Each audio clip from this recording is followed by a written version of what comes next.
எங்கள் வீட்டுக்கு பக்கத்தில் தனியாக முதல்ல 14 ஃபர்ஸ்ட் மெயின் ரோட்டில் சர்ச்சை ஆரம்பிக்கிற சமயத்தில் தனி வீடு தான். அங்கே எதிர்த்தாப்பில் பார்த்தா அங்கே மேலே பையங்கள்லாம் இருப்பாங்க, வாலிப பையங்கள்லாம் இருப்பாங்க.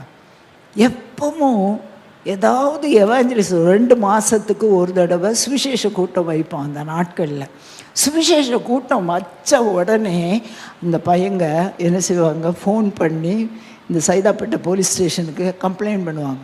இவங்க சத்தம் உண்டாக்கி எங்கள் படிப்புகள்லாம் என்ன செய்கிறாங்க, டிஸ்டர்ப் பண்ணுறாங்க.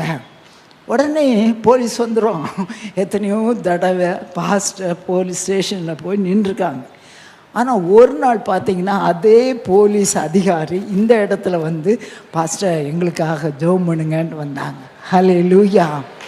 அந்த பையங்க அப்படி கம்ப்ளைண்ட் பண்ண பையங்களை அவங்க பாஸ்டரை பார்த்தா முறைக்க தான் செய்வாங்க. ஆனால் பாஸ்டர் அவங்கள பார்த்து சிரிப்பாங்க.